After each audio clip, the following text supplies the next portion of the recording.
നമ്മുടെ പിണറായി സർക്കാരിന്റെ തൊലിക്കെട്ടി സംബന്ധിച്ചേ പറ്റൂ. പാർട്ടി സഖാക്കളെ ഉപയോഗിച്ച് സംസ്ഥാനത്തുടനീളം നവകേരള സർവേ നടത്താനുള്ള ഒരു പദ്ധതി പാർട്ടിയുടെ പരിപാടിയാ. പാർട്ടിക്ക് അടുത്ത തെരഞ്ഞെടുപ്പിന് വേണ്ടിയുള്ള പ്രചാരണത്തിന്റെ ഭാഗമായിട്ട് നടത്തുന്നതാ. അത് സർക്കാരിന്റെ പണം ഉപയോഗിച്ച് സർക്കാരിന്റെ ചെലവിൽ പാർട്ടി കാഡർമാരെ ഉപയോഗിച്ച് നടത്താനുള്ള ഒരു പദ്ധതി. ആ പരിപാടി നമ്മുടെ ഹൈക്കോടതി പൊളിച്ചടുക്കിയപ്പോഴും ഇവിടെ തിരുവനന്തപുരത്ത് വിഷൻ 2031 എന്ന് പറയുന്ന ഒരു പരിപാടി നടത്തുന്ന തിരക്കിലായിരുന്നു പിണറായി സർക്കാർ. വിഷൻ 2031 എന്ന് പറഞ്ഞാൽ 2031 ആണ്ടിൽ കേരളം എങ്ങനെ ഇരിക്കും, അതിനുവേണ്ടി നമ്മൾ ഇപ്പോഴേ ഏതൊക്കെ രീതിയിലാണ് തയ്യാറെടുക്കേണ്ടത്, ഇത് സംബന്ധിച്ച് വലിയ പഠനമായിരുന്നു. ഇന്ത്യയുടെ വിവിധ ഭാഗങ്ങളിൽ നിന്ന് വിദഗ്ധന്മാരായ പണ്ഡിതന്മാർ വരുന്നു, ഇവിടെ ചർച്ച ചെയ്യുന്നു, അതൊക്കെ എഴുതിയെടുക്കുന്നു, അതൊരു വലിയ പദ്ധതിയാകുന്നു. എന്നിട്ട് മൂന്നാമത്തെ പിണറായി സർക്കാർ അതങ്ങ് നടപ്പാക്കുന്നു. അതായിരുന്നു സങ്കല്പം. ആലോചിച്ച് നോക്കണം, ഒരു പരിപാടി ഹൈക്കോടതി അവിടെ വെട്ടിക്കുഴിച്ചു മൂടുക. അപ്പോഴാണ് ഇവിടെ തിരുവനന്തപുരത്ത് ഈ ഉടായിപ്പ് അരങ്ങേറിയത്. വിഷൻ 2031 ഒക്കെ പേരിടുന്നതിന് യാതൊരു കുഴപ്പമില്ല. പക്ഷെ ആലോചിക്കേണ്ട ഒരു കാര്യം അല്ലെ, നമ്മളെങ്കിലും ആലോചിക്കണം. സർക്കാരിന് അങ്ങനത്തെ ചിന്തയോ വീണ്ടും വിചാരങ്ങളോ ഒന്നുമില്ല. നമ്മളൊന്ന് ആലോചിച്ച് നോക്ക്, ഒരു സർക്കാരിന്റെ കാലാവധി തീരാൻ പോവുകയാണ്. ഫെബ്രുവരിയിലോ അല്ലെങ്കിൽ മാർച്ച് ആദ്യ വാരത്തിലോ പുതിയ തെരഞ്ഞെടുപ്പിന്റെ വിജ്ഞാപനം കേന്ദ്ര ഇലക്ഷൻ കമ്മീഷൻ പ്രഖ്യാപിക്കും. അത് കഴിഞ്ഞാൽ പിന്നെ ഭരണപരമായിട്ടുള്ള യാതൊരു തീരുമാനങ്ങളും എടുക്കാൻ ഈ സർക്കാരിന് സാധിക്കില്ല. അങ്ങനെ ഏതാണ്ട് പൂട്ടിക്കെട്ടാറായി നിൽക്കുന്ന ഈ അവസാന മിനിറ്റുകളില് 2031 കേരളം എങ്ങനെ ഇരിക്കണം എന്ന് ആലോചിക്കുന്ന ഒരു സർക്കാരിനെ പറ്റി നമ്മൾ എന്താ വിചാരിക്കേണ്ടത്? കഴിഞ്ഞ 10 കൊല്ലമായിട്ട് ഈ സർക്കാർ നമ്മളെ ഭരിച്ചുകൊണ്ടിരിക്കുക. ഈ സമയത്തൊന്നും ഇല്ലാത്ത ഒരാഗ്രഹം അല്ലെങ്കിൽ ഒരു പൂതി അല്ലെങ്കിൽ ഒരു ആലോചന അല്ലെങ്കിൽ ഒരു പദ്ധതി കേരളത്തെ 2031 നമ്മൾ എന്താക്കണം? 2026 ആറോളമൊക്കെ ആയി കഴിഞ്ഞു. നമ്മളിപ്പോ ഏറ്റവും വികസിതമായ ഒരു സംസ്ഥാനമായിട്ട് തീർന്നു. അതാണ് പിണറായി വിജയൻ പറയുന്നത്. അത് നമ്മുടെ ട്രാൻസ്പോർട്ട് ബസിന്റെ പുറകെ നോക്കിയാൽ കാണാം. ഒരാൾ കുറച്ചു നേരം റോഡിൽ ഇറങ്ങി നോക്കിയാൽ മതി. അതിന്റെ പുറകിലും വശങ്ങളിലും ഒക്കെ അത് വലിയ അക്ഷരങ്ങൾ എഴുതി പിടിപ്പിച്ചിട്ടുണ്ട്. നല്ല വർണ്ണാഭമായിട്ടാ ചെയ്തിരിക്കുന്നത്. അങ്ങനെ 2026 വിഷൻ 2026 പൂർത്തിയായി. ഇനി അടുത്ത 5 കൊല്ലം ആലോചിച്ച് നോക്കണം, എത്ര പ്രതിബദ്ധതയുള്ള ഒരു സർക്കാരാണ് ഇതെന്ന്. ഇപ്പോഴത്തെ ഭരണം ഒന്ന് വെച്ച് അവസാനിപ്പിക്കാൻ സമയമായപ്പോ തന്നെ അടുത്ത 5 വർഷത്തേക്കുള്ള പ്ലാനിങ്ങാ, ആസൂത്രണമാണ്. നമ്മുടെ കേരളം 2031 എന്തായിരിക്കണം? സത്യം പറഞ്ഞാലേ ഇതുപോലൊരു സെമിനാർ നടക്കുമ്പോഴേ അതിൽ ധാരാളം ആശയങ്ങൾ വരും, അഭിപ്രായങ്ങൾ പലരും പറയും. അതൊക്കെ ഒന്ന് ക്രോഡീകരിച്ച് ഒന്ന് കുത്തിക്കെട്ടി എടുക്കാനുള്ള ഒരു സമയം പോലും ഈ സർക്കാരിനില്ല എന്ന് ആലോചിക്കണം. അപ്പോഴാണ് 2031 വിഷൻ കേരളം എങ്ങനെ ഇരിക്കണം പിണറായി വിജയനും ഒക്കെ കൂടെ ഇരുന്ന് ആലോചിക്കുക. വലിയ വിദഗ്ധന്മാര് വരുന്നു. പലരും CPM-ന്റെ ആസ്ഥാന വിദ്വാൻമാരാ. സാമ്പത്തിക രംഗത്തും മറ്റും CPM-ന്റെ ആശയങ്ങളോട് ചേർന്ന് നിൽക്കുന്ന വിദഗ്ധന്മാര്, പണ്ഡിതന്മാരാണ് കേട്ടോ, അല്ലെന്നൊന്നും പറയാൻ പറ്റത്തില്ല. നമ്മുടെ ഫറൂഖ് അബ്ദുള്ള നാഷണൽ കോൺഫറൻസിന്റെ കാശ്മീരിലെ പാർട്ടിയാ, അതിന്റെ നേതാവാ. നേരത്തെ കാശ്മീർ മുഖ്യമന്ത്രിയായിരുന്നു, കേന്ദ്രത്തിൽ മന്ത്രിയൊക്കെ ആയിരുന്നിട്ടുണ്ട്. അദ്ദേഹം വരുന്നു, അദ്ദേഹം പിണറായി വിജയനെ ആശ്ലേഷിക്കുന്നു. എന്നിട്ട് കാശ്മീരിലെ ജനങ്ങൾ അനുഭവിക്കുന്ന ബുദ്ധിമുട്ടുകൾ അവിടെ കൂടിയിരുന്നവരുമായിട്ടൊക്കെ പങ്കുവയ്ക്കുന്നു. പക്ഷെ ഇതിനിടയ്ക്കൊക്കെ ഒരു നേട്ടം ഉണ്ടാക്കാൻ ഈ സംഘാടകർക്ക് കഴിഞ്ഞു കേട്ടോ. അത് നമ്മുടെ മണിശങ്കര അയ്യരെ ഈ പരിപാടിയിൽ എത്തിക്കാൻ സാധിച്ചതാ. അദ്ദേഹം പഴയ കോൺഗ്രസ് നേതാവാ, കേന്ദ്രമന്ത്രിയൊക്കെ ആയിരുന്നു. ഈ കോൺഗ്രസ് നേതാവ് എന്നൊക്കെ പറയുമ്പോഴേ അടിത്തട്ട് മുതൽ പ്രവർത്തിച്ചു വന്ന് നേതാവായ ആളാണെന്നൊന്നും വിചാരിക്കരുത്. NSUI-യിലോ അല്ലെങ്കിൽ യൂത്ത് കോൺഗ്രസിലോ INTUC-യിലോ ഏതെങ്കിലും ഒരു പോഷക സംഘടനകളിലൊക്കെ തുടക്കം മുതലേ പ്രവർത്തിച്ച് ഓരോ പടികൾ കടന്ന് നേതൃത്വത്തിന്റെ ഉന്നതങ്ങളിൽ എത്തിയ ഒരാളെന്നൊന്നും കരുതരുത്. ഇദ്ദേഹം ഒരു IFS ഉദ്യോഗസ്ഥനായിരുന്നു. പിന്നീട് രാജീവ് ഗാന്ധിയുമായിട്ടുള്ള ചങ്ങാത്തം എങ്ങനെയോ അദ്ദേഹത്തിന്റെ പ്രീതി പിടിച്ചുപറ്റി. അങ്ങനെയാണ് കോൺഗ്രസിന്റെ തലപ്പത്തേക്ക് വന്നത്. പക്ഷേ കോൺഗ്രസിലെ സ്ഥിതിഗതികൾ മാറിയപ്പോൾ രാഹുൽ ഗാന്ധിയും മറ്റും തീരുമാനങ്ങൾ എടുക്കുന്ന ഒരു സ്ഥിതി വന്നപ്പോൾ അദ്ദേഹത്തിന് പഴയ പദവിയോ പത്രാസോ ഒന്നും ലഭിച്ചില്ല. പുതിയ തലമുറ ടേക്ക് ഓവർ ചെയ്തു. അതിലല്പം വിഷമം ഉണ്ടായിരുന്നു ഈ മണിശങ്കര അയ്യർക്ക്. ഞാൻ ഇത്രയും കാലം വലിയ നേതാവായിട്ടിരുന്നിട്ട് എന്തുകൊണ്ട് രാഹുൽ ഗാന്ധി എനിക്ക് വേണ്ടത്ര ഒരു പരിഗണന തരുന്നില്ല എന്നൊരു തോന്നലുണ്ടായിരുന്നു. അങ്ങനെ നിൽക്കുമ്പോഴാണ് ഈ ഒരു വിളി വന്നത്. ഏത് വിഷൻ 2031. പിന്നെ അദ്ദേഹം ഇവിടെ വരുന്നു, കോൺഗ്രസ് നേതാക്കളെ കുറിച്ച് പള്ളു പറയുന്നു, പാർട്ടിയെ കുറിച്ച് ചില വിമർശനങ്ങളൊക്കെ പറയുന്നു. അത് മാത്രമല്ല 2026 തെരഞ്ഞെടുപ്പിൽ കേരളത്തിന്റെ മുഖ്യമന്ത്രിയായിട്ട് 3ാം തവണയും പിണറായി വിജയൻ വരുമെന്ന് അദ്ദേഹം കൈ ഉയർത്തി ആശീർവദിക്കുകയും ചെയ്യുന്നു. ഇതൊരു നേട്ടമായി പോയി. കോൺഗ്രസിൽ പണ്ടുണ്ടായിരുന്ന ഒരു നേതാവിനെ കൊണ്ട് പിണറായി വിജയൻ വീണ്ടും അധികാരത്തിൽ വരും എന്ന് പറയിപ്പിക്കുക. എന്നിട്ടത് CPM-ന്റെയും LDF-ന്റെയും ഒക്കെ സോഷ്യൽ മീഡിയ ഹാൻഡിലുകൾ ആഘോഷിക്കുക. 2 ദിവസത്തേക്ക് ഒരു ഓളം ഉണ്ടാക്കാൻ സാധിച്ചു എന്നല്ലാതെ ഈ വിഷൻ 2031 കൊണ്ട് എന്ത് നേട്ടമായി ഉണ്ടായത്? കുറെ കോടികൾ ചിലവഴിച്ചു. ഇപ്പൊ കുറെ കോൺക്ലേവുകളുടെ കാലമായിരുന്നു, സമ്മേളനങ്ങൾ, ഓരോരോ മേഖലകളിലും ഇതുപോലെ പുതിയ പുതിയ ആശയങ്ങൾ എങ്ങനെ ക്രോഡീകരിച്ചുകൊണ്ടിരിക്കുക. ഇനി 5 വർഷം ഭരിക്കണ്ടായോ പിണറായി വിജയന്? ആ 5 വർഷത്തേക്ക് നമ്മൾ നടപ്പാക്കാൻ ഉദ്ദേശിക്കുന്ന വിവിധങ്ങളായ പദ്ധതികൾ ഈ വിഷൻ 2031 അടക്കമുള്ള പല പല കോൺക്ലേവുകളിലും സെമിനാറുകളിലും സിമ്പോസിയങ്ങളിലുമായിട്ട് സമാഹരിച്ച് സൂക്ഷിച്ചു വെച്ചിരിക്കുകയാണ് CPM അല്ലെങ്കിൽ ഇപ്പോഴത്തെ ഗവൺമെന്റ്. ഈ തട്ടിപ്പിനെ അല്ലെങ്കിൽ ഉടായിപ്പിനെ നവകേരള നിർമ്മിതിയിലെ നിർണായകമായ ഒരു അധ്യായം എന്നാണ് CPMന്റെ ബുദ്ധിജീവികളും CPMനെ പിന്താങ്ങുന്ന മാധ്യമങ്ങളും ഒക്കെ വിശേഷിപ്പിച്ചത്. അതുപോലെ തന്നെയായിരുന്നു മറ്റൊരു നിർണായക അധ്യായവുമായിട്ടാണ് ഈ നവകേരള സർവേ എന്ന് പറയുന്ന പ്രസ്ഥാനം ആരംഭിച്ചത്. അതിനെ നമ്മുടെ ഹൈക്കോടതി മുൻപിൻ നോക്കാതെ വലിച്ചു കീറി ഭിത്തിയിലൊട്ടിച്ചു എന്ന് പറയുന്നതായിരിക്കും നല്ല ഭാഷ. 20 കോടി രൂപ PRDയുടെ അക്കൗണ്ടിൽ നിന്ന് പ്രത്യേക PR വർക്ക് എന്ന് പറഞ്ഞുകൊണ്ട് 20 crores. ആലോചിച്ച് നോക്കണം നമ്മുടെ കേരളത്തിന്റെ സ്ഥിതി ഇന്ന് എന്താണെന്നുള്ളത്. നമ്മൾ എന്തുമാത്രം കടത്തിന്റെ ഭാരത്തിൽ കിടന്ന് അമരുകയാണ് അല്ലെങ്കിൽ ശ്വാസം മുട്ടുകയാണ് എന്നൊന്ന് ആലോചിച്ചാൽ മതി. ദൈനംദിന കാര്യങ്ങൾ മുന്നോട്ട് കൊണ്ടുപോകാനുള്ള സാമ്പത്തിക ശേഷി ഒരുന്നില്ല. നമ്മുടെ ഖജനാവ് ഏതാണ്ട് ശൂന്യമാണ്. ആ ഒരു അവസരത്തിലാണ് 20 കോടി രൂപ ചെലവഴിച്ചുകൊണ്ട് ഈ സർവേ, അതും പാർട്ടി കേഡർമാരെ കൊണ്ട്, അല്ലാതെ സർക്കാർ ഉദ്യോഗസ്ഥന്മാരോ അല്ലെങ്കിൽ പൊതുജനങ്ങളുടെ കൂട്ടത്തിൽ നിന്ന് തെരഞ്ഞെടുക്കുന്നവരല്ല ഇതിനുവേണ്ടി പ്രവർത്തിക്കുന്നത്. പാർട്ടിയിൽ നിന്നുള്ള കേഡർമാർ, അവരെ ഉപയോഗിച്ചുകൊണ്ടാണ് ഈ സർവേ നടത്താനായിട്ട് തീരുമാനിച്ചിരുന്നത്. ഇതൊരു പാർട്ടി പരിപാടിയാണ്. അതിനെ സംസ്ഥാന സർക്കാർ ഏറ്റെടുത്തു. എന്നിട്ട് അത് സർക്കാരിൻ്റെതായിട്ട് നടപ്പാക്കുക. നമ്മുടെ ഇപ്പോഴത്തെ ഈ സർക്കാരിന്റെ പ്രവർത്തനം കണ്ടാൽ പിണറായി ഗവൺമെന്റ് എന്ന് പറയുന്നത് CPMന് വേണ്ടി മാത്രമുള്ള ഒരു പ്രസ്ഥാനമാണ്, അല്ലെങ്കിൽ സംവിധാനമാണ് എന്നാണ് തോന്നിപ്പോവുക. ഇപ്പൊ പറഞ്ഞല്ലോ, സർക്കാരിന്റെ കാലാവധി തീരാൻ തുടങ്ങുക. അതിനു മുമ്പായിട്ട് വിവിധ വകുപ്പുകളിൽ 100 കണക്കിന് ആളുകളെ പിൻവാതിലിലൂടെ നിയമിക്കാനുള്ള നീക്കങ്ങൾ നടന്നുകൊണ്ടിരിക്കുക. അവിടെ താൽക്കാലികക്കാരായിട്ട് വർക്ക് ചെയ്യുന്നവരാ. ഇതൊക്കെ PSC വഴി നിയമനം നടക്കേണ്ട മേഖലകളാ. പക്ഷെ അതൊന്നും ചെയ്യാതെ അത്യാവശ്യം എന്ന് പറഞ്ഞ് താൽക്കാലികമായിട്ട് ആളുകളെ നിയമിക്കുക, എന്നിട്ട് സർക്കാർ അവരെ സ്ഥിരപ്പെടുത്തുക. ലക്ഷക്കണക്കിന് ചെറുപ്പക്കാരൊരു തൊഴിലില്ലാതെ വിഷമിക്കുന്ന ഈ കാലഘട്ടത്തിലാണ് CPMകാരായ ആളുകൾ, CPMന് വേണ്ടി മുദ്രാവാക്യം വിളിച്ചവര്, ആളെ തല്ലാൻ പോയവര്, ആളെ കൊല്ലാൻ പോയവര്, അല്ലെങ്കിൽ ചുവരുകിടാൻ പോയവര്, പാർട്ടി പ്രവർത്തനത്തിനുള്ള ഒരു പ്രതിഫലം എന്ന നിലയിൽ അവരെയൊക്കെ സ്ഥിരപ്പെടുത്താൻ ശ്രമിച്ചുകൊണ്ടിരിക്കുക. ഏറ്റവും അവസാനം മത്സ്യഫെഡില് 220 താൽക്കാലികക്കാരെ സ്ഥിരപ്പെടുത്താനുള്ള നീക്കം നടന്നുകൊണ്ടിരിക്കുക. അവിടെ പുതുതായി എത്ര തസ്തികകൾ അനുവദിക്കണം എന്നത് സംബന്ധിച്ചൊരു സ്റ്റഡി നടന്നുകൊണ്ടിരിക്കുക. അത് പൂർത്തിയായിട്ടില്ല. ആദ്യം ഒരു സ്റ്റഡി നടത്തി, അതിന്റെ റിപ്പോർട്ട് തള്ളിക്കളഞ്ഞു. ഇവ രണ്ടാമതും നടത്തിക്കൊണ്ടിരിക്കുക. അതിന്റെ റിപ്പോർട്ട് വരുന്നതിന് മുമ്പ് 220 പേരെ മത്സ്യഫെഡിൽ തിരികെ കയറ്റാനുള്ള ശ്രമം നടന്നുകൊണ്ടിരിക്കുന്നത്. ഈ മത്സ്യഫെഡ് എന്ന് പറഞ്ഞാൽ ആരുടെയെങ്കിലും തറവാട്ട് സ്വത്താണോ? ഏതെങ്കിലും ഒരു പാർട്ടിക്ക് തീരെഴുതി കൊടുത്താണോ? ഈ 220 താൽക്കാലികക്കാരും CPMകാരാ. അവരുടെ ഹാർഡ് വർക്ക് വർക്കേഴ്സാ. അവർക്കൊരു ജീവിത വൃത്തിക്ക് വേണ്ടി, അവര് പാർട്ടിക്ക് വേണ്ടി ഇതുവരെ ചെയ്ത സേവനങ്ങൾക്കുള്ള പ്രതിഫലം എന്ന നിലയിൽ അവരെ അകത്ത് കടത്താൻ ശ്രമിച്ചുകൊണ്ടിരിക്കുക. ഇപ്പൊ തന്നെ ഒരു സംഘർഷം ഉണ്ടായത്, പോലീസും SFIക്കാരും തമ്മിലൊരു സംഘർഷം ഉണ്ടായി തിരുവനന്തപുരത്ത് ഒരു മാളില്. പക്ഷെ SFIക്കാർക്ക് കുഴപ്പമൊന്നുമില്ല. അവർക്കെതിരായിട്ട് ചാർത്തിയിരിക്കുന്നത് സ്റ്റേഷൻ ജാമ്യം കിട്ടുന്ന വകുപ്പുകൂടാ. അതേസമയം ഒരു പോലീസ് ഇൻസ്പെക്ടർക്ക് ജാമ്യം കിട്ടാത്ത വ്യവസ്ഥ വെച്ചിട്ടാണ് അയാൾക്കെതിരായിട്ട് കേസെടുത്തിരിക്കുന്നത്. ഈ പോലീസ് എന്ന് പറഞ്ഞാൽ നമുക്കറിയാം, സർക്കാരിന്റെ മർദ്ദന ഉപകരണമാണ്. എതിരാളികളെ ഈ പോലീസിനെ ഉപയോഗിച്ചാൽ തല്ലിക്കുന്നത്. അങ്ങനെ തല്ലാൻ നിൽക്കുന്നവരാണ് ഈ പോലീസുകാര്. അവർക്ക് പോലും രക്ഷയില്ലെന്നേ. SFIക്കാർക്കേ രക്ഷയുള്ളൂ. DYFIക്കാർ കേസിൽപ്പെട്ടാൽ അവരെ പാർട്ടിക്കാർ തന്നെ ചെന്നിട്ട് സ്റ്റേഷനിൽ നിന്ന് റിലീസ് ചെയ്തുകൊണ്ട് പോകും. ഓരോ മേഖലകളും നോക്കിക്കൂ.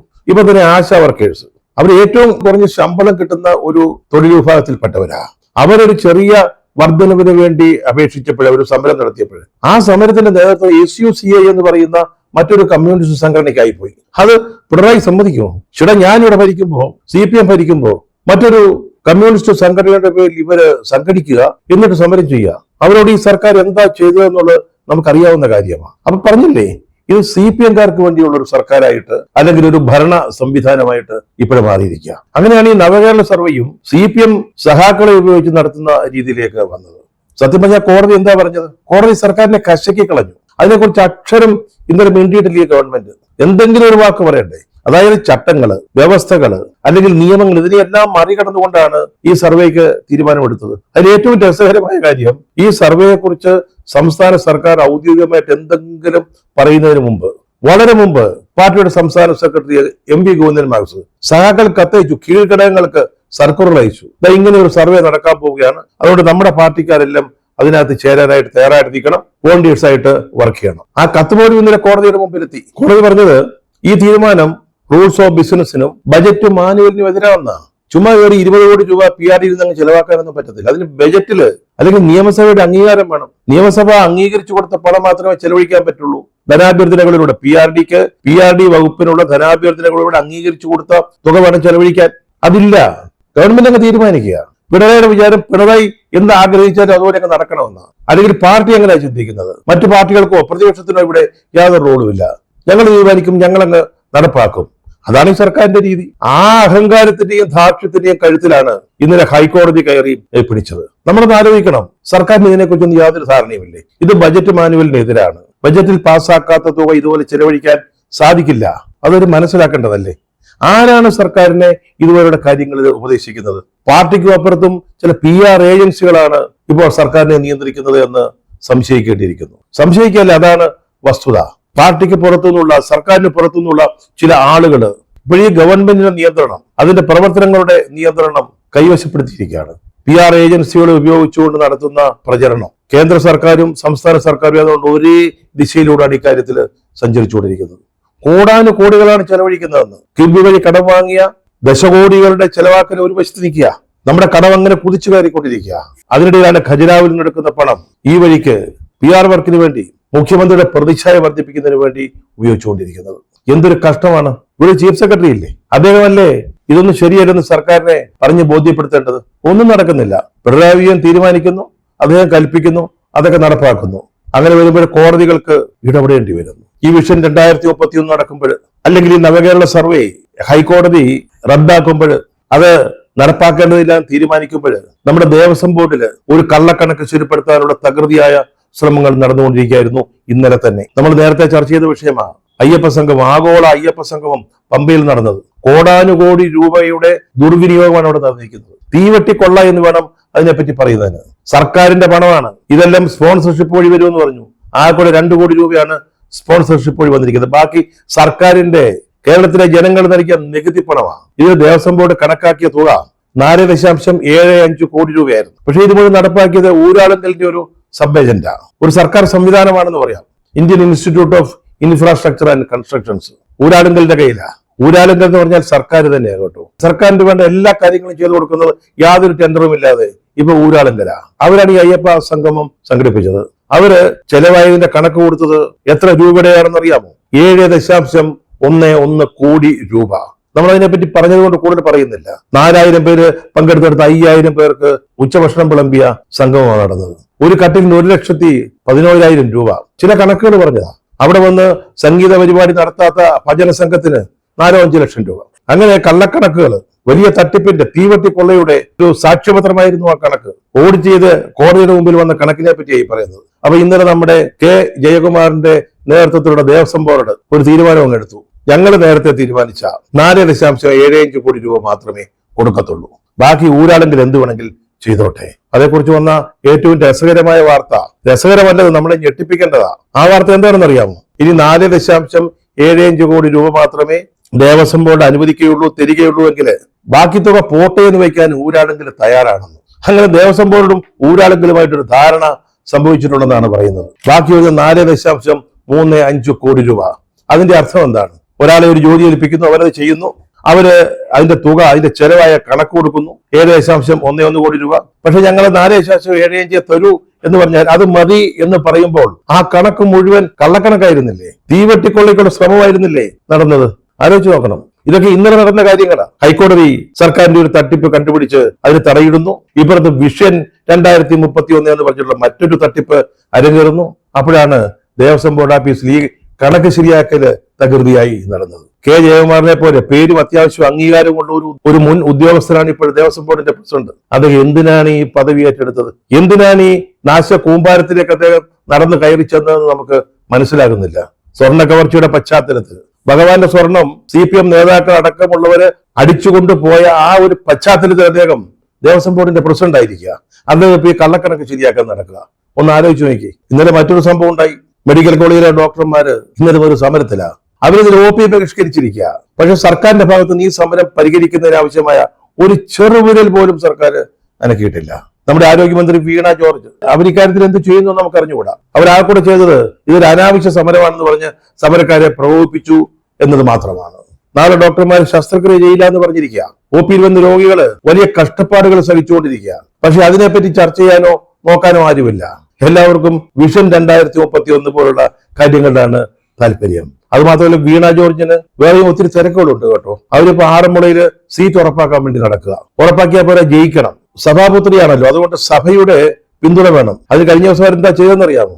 തുമ്പമൺ ഭദ്രാസനത്തിൽ, അവരുടെ മണ്ഡലം ഈ ഭദ്രാസനത്തിന്റെ കീഴിലാണ്. അവിടെ നിന്നുള്ള 30 ഓർത്തഡോക്സ് വൈദികരെ ഒരു ടൂറിസ്റ്റ് ബസ്സിൽ കയറ്റി ഒരു പിക്നിക് അങ്ങ് സംഘടിപ്പിച്ചു. കൂട്ടത്തിൽ ഒരു റംബാച്ചനും ഉണ്ടായിരുന്നു, 3 കോറപ്പിസ്കോപ്പമാരും ഉണ്ടായിരുന്നു. അവരെ ഇവിടെ തിരുവനന്തപുരത്ത് കൊണ്ടുവന്നിട്ട് വിഴിഞ്ഞം പോർട്ട് കാണിച്ചു, വിഴിഞ്ഞം തുറമുഖം. ഇവരെന്താ മൈലപ്രായിലുള്ള ഹൈസ്കൂളിലെ വിദ്യാർത്ഥികളാണ് ഈ അച്ഛന്മാര്. ഈ തുമ്പമൺ ഭദ്രാസനത്തില് 125 അച്ഛന്മാര് വേറെ ഉണ്ടെന്നാണ് ഞാൻ മനസ്സിലാക്കുന്നത്. അവരെന്താ വിളിക്കാതിരുന്നത്? എന്താണ് ഈ 30 അച്ഛന്മാരുടെ പ്രത്യേകത? അവരെ ഇവിടെ കൊണ്ടുവന്ന് എക്സ്കർഷൻ അല്ലെ പിക്നിക് നടത്തുകയായിരുന്നു മന്ത്രി. അവർക്ക് ആരോഗ്യവകുപ്പിന്റെ കാര്യങ്ങൾ നോക്കാനല്ല സമയം, അച്ഛന്മാരുടെ പിക്നിക് നടത്താനാണ്. എന്നിട്ട് വൈകുന്നേരം ഈ അച്ഛന്മാർക്ക് ഒരു 5 നക്ഷത്ര ഹോട്ടലില് അത്താഴം. ദോഷം പറയുമല്ലോ, നമ്മുടെ ശിവൻകുട്ടി മന്ത്രിയും വന്നു ഈ അത്താഴം കഴിക്കാൻ. 2 വർഷം ആറന്മുളയിൽ നിന്ന് ജയിച്ചതല്ലേ, ഇനിയും ജയിക്കാൻ ഈ ഗോഷ്ഠികൾ വേണോ? ഒന്ന് ആലോചിക്കേണ്ടതാണ്. വളരെ മുതിർന്ന ഒരു അംഗമായി മാറിയിട്ടുണ്ട്, ഇപ്പോഴും ഒരു മന്ത്രിയും കൂടാണ്. ഇവിടെ മെഡിക്കൽ കോളേജിലെ ഡോക്ടർമാർ സമരം ചെയ്യുമ്പോൾ അത് പരിഹരിക്കാനുള്ള വഴികളാണ് വീണ ജോർജ് നോക്കേണ്ടത്. പക്ഷെ ഒരു ധനകാര്യ സർക്കാർ ഇന്നലെ ചെയ്തു കേട്ടോ, അത് ഇന്നലെയാണ്. ആ ദിവസത്തിന്റെ പ്രത്യേകത നമ്മൾ മറക്കാൻ പാടില്ല. അതായത് ഇനി കേരളത്തിലെ ബാറുകളിൽ 10 മുതൽ രാത്രി 12 വരെ ആളുകൾക്ക് കുടിച്ചു പൂസാകാം. ഇതുവരെ ബാറുകൾ തുറക്കുന്ന സമയം രാവിലെ 11 മുതൽ രാത്രി 11 മണി വരെയായിരുന്നു. ഇപ്പോൾ 2 മണിക്കൂർ അങ്ങ് കൂട്ടി, രാവിലെ 10 മുതൽ രാത്രി 12 വരെ. അതാണ് പറഞ്ഞത്, ജനങ്ങളോട് ബാധ്യതയുള്ള അല്ലെങ്കിൽ ഉത്തരവാദിത്വ ബോധമുള്ള സർക്കാർ അങ്ങനെയാണ് ചെയ്യേണ്ടത്. ജനങ്ങൾ രാത്രി 11-ന് ശേഷം മദ്യം കിട്ടാതെ ബുദ്ധിമുട്ടരുത്, അതിനുവേണ്ടി ചെയ്തതാ. അല്ലാതെ മറ്റൊന്നും വിചാരിക്കരുത്. തെരഞ്ഞെടുപ്പ് വരികയാണ്, തെരഞ്ഞെടുപ്പ് ഫണ്ടിലേക്ക് പണം വേണം, അതിനുവേണ്ടി ബാർ ഉടമകളുടെ ഒരു ദീർഘകാല ആവശ്യം നടത്തി കൊടുത്തു എന്നും വിചാരിക്കരുത് കേട്ടോ. അത് മാത്രമല്ല, ഈ ബാർ ഉടമകളും പിണറായി സർക്കാരിന്റെ പ്രജകളാണല്ലോ, ഒരു വലിയ കഷ്ടപ്പാടില്ല. ബാർ നടത്തിപ്പ് വലിയ നഷ്ടമായിട്ട് മാറിയിരിക്കുക. അപ്പൊ അവരെയും ഒന്ന് സഹായിക്കണം. അതിനുവേണ്ടിയാണ് ബാറുകളുടെ പ്രവർത്തന സമയം പകൽ 10 മുതൽ രാത്രി 12 മണി വരെ ആക്കിയിരിക്കുന്നത്. 10 വർഷം മുമ്പ് ഈ സർക്കാർ എങ്ങനെയാണ് അധികാരത്തിൽ വന്നത്? സമ്പൂർണ്ണ മദ്യവർജനം നടപ്പാക്കുമെന്ന് ജനങ്ങൾക്ക് വാക്ക് കൊടുത്തുകൊണ്ടാണ്. ഇന്നസെന്റും KPSC ലളിതവയ്ക്ക് അഭിനയിച്ച പരസ്യ ചിത്രങ്ങള് ഇപ്പോഴും കേരളത്തിലെ ജനങ്ങള് മറന്നിട്ടില്ല. ഒരു കാര്യം കൂടെ ചെയ്തിട്ടുണ്ട്, 5 നക്ഷത്ര ഹോട്ടലുകൾ അവര് വർഷം 5 ലക്ഷം രൂപ കൂടുതൽ കൊടുത്താൽ മതി. വെളുപ്പാങ്കാലത്ത് 3 മണി വരെ ബാർ തുറന്നു വയ്ക്കാം. ഈ 3 മണി എന്നുള്ളത് ഒന്ന് 5 മണിയാക്കിയാൽ നല്ലതായിരിക്കും. അപ്പൊ തലേന്ന് സന്ധ്യയ്ക്ക് പൂസാകാൻ വന്ന ആളുകൾക്ക് പിറ്റേന്ന് വെളുപ്പിന് സൂര്യപ്രകാശത്തിൽ ഇറങ്ങി നടന്ന് വീട്ടിലേക്ക് പോകാൻ സൗകര്യം കിട്ടും.